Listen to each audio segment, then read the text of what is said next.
Hey guys, it's Miss Morris again. Today I'm going to be reading you a little different sort of story.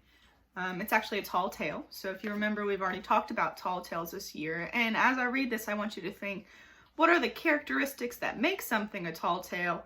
And do you think that our character Mike Fink is a good example of a main character in a tall tale? Let me know what you think in the comments below later, okay? All right, Mike Fink. Mike was born not far from the Allegheny Mountains. Right from the start, it was clear that he was destined for a life of action. He hated being shut up indoors, and so when he was only 2 days old, he ran away from home. There were rumors that Mike had joined a troupe of acrobatic frogs that traveled from pond to pond. Mike's grandfather came to fetch him. "The whole town's talking about a grandson of mine who's been hanging out with a gang of rowdy frogs," he thundered. "From now on, you'll stay home and behave like a normal infant." Once again, Mike rebelled furiously against being confined indoors. He leaped up and down on the bed with such force that he catapulted through the roof. On the next leap, Mike rocketed high enough to see the vast network of rivers to the west. There, he spotted the keelboats and heard the crew's hearty songs. I wonder what a keelboat is. Mike plummeted back into the house singing, "I'm gonna be a keelboat man, cock-a-doodle-doo." Once again, Mike set off a family uproar. "Keelboatmen are ruffians, rowdies, and riffraff," wailed his grandmother. "This new outrage will disgrace the family name forever." Mike's mother decided then and there that her son would be much happier if she raised him on the frontier. So the next morning, they joined a wagon train headed west.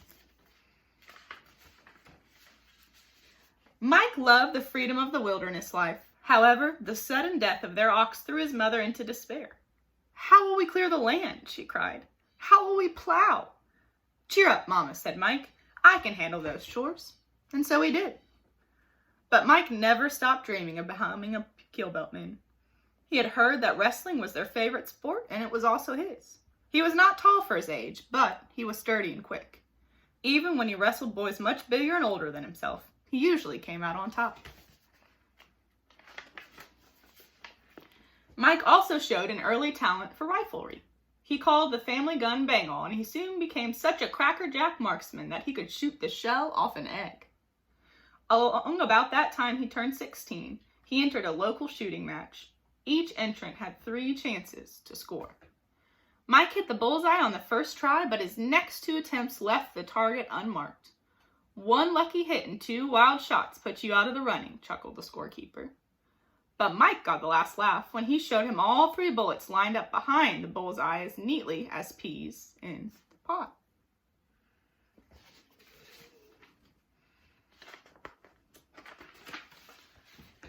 Mike's skill with a rifle landed him a job as a scout, but he was still drawn westward by the memory of those great rivers. Finally, Mike found himself face to face with Jack Carpenter, the king of the keelboatmen. "Howdy," said Mike. "I'm looking for a job." "This river cracks pipsqueaks like peanuts," said Carpenter. "Come back when you're 10 feet taller, and then we'll find out if you're strong enough to pull your share of the load." "I may be short," said Mike, "but I'm strong, and I'd like a chance to prove it." "I'm stronger than a buffalo stampede and meaner than a rattlesnake with a bellyache," snarled Carpenter. "If you can lick me, the job is yours, and so is the red feather." No, I don't think he actually means lick me, so let's figure out what he does mean. "You've got yourself a deal," cried Mike. "Cock-a-doodle-doo, let's wrestle." Carpenter charged forward like a bull. Then he hurled Mike hundreds of miles into the heart of the Rocky Mountains. "Well, that set me back a bit," admitted Mike, "but I'm determined to be a keelboatman." He decided to get in shape by wrestling against the grizzly bears. At first, those bears rolled him onto his back before he could say Jack Carpenter. But Mike kept trying, and little by little, his strength increased until he was able to hold his own.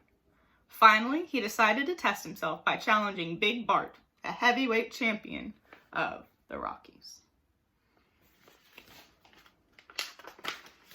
When Mike came out on top, he knew he was ready for that keelboat job. He sprinted across the Great Plains and found Jack Carpenter. Cock-a-doodle-doo, I'm back for round 2. Let's wrestle, hollered Mike. Again, Carpenter charged like a bull, but this time, Mike met him head on. They wrestled up and down the riverbanks for several weeks, kicking up tidal waves and toppling trees. Finally, Carpenter found himself locked helplessly in a Rocky Mountain grizzly bear hug. I'm licked, he gasped. After the orneriness had been squeezed out of Jack Carpenter, he became downright agreeable. With Carpenter's help, Mike got the hang of navigating so quickly that the crew voted to make him captain. They sang and danced and celebrated all afternoon while the boat drifted lazily down the river to New Orleans. Heading upriver was a different story. The boat had to be pulled and pushed continually to prevent the powerful current from sweeping it backward. The men forged through rapids and up waterfalls, pausing occasionally to tangle with the man-eating alligators and enormous snapping turtles that wait for them. Whenever rival keelboats met, there were races on the water and games and sports on land. Men lined up by the dozens to try and win Mike's feather, but no one got the best of him. His hat began to look like a bonfire, and they called him the king of the keelboatmen. Mike loved all the rough and tumble excitement, but he also loved the times when the river was silent and still. He thought that his life as a keelboatman was just about perfect, and he hoped it would never end. But then, one morning, Mike saw dark clouds on the horizon. He was told that these were steamboats and that they were being sent to take over the river trade. Mike hated the shriek of their whistles and the clatter of their paddle wheels. He hated the foul-smelling smoke that fogged the river as they churned past him. Faster and larger steamboats kept arriving. They created traffic jams at major ports that made it impossible for Mike and the other keelboat captains to unload their cargo. A showdown was sparked when a steamboat skippered by Hilton P. Blathersby shoved Mike's keelboat away from the dock. "This garbage scow is blocking river traffic and should be sunk," hollered Blathersby. "I'm king of the keelboatmen," roared Mark. "I fight for this dock, and I'll fight for this river." "All hands prepared for naval combat," bellowed Blathersby. I wonder how this will go. With whistles blowing, bells clanging, and smokestacks belching, the powerful steamboat charged forward like a rogue elephant.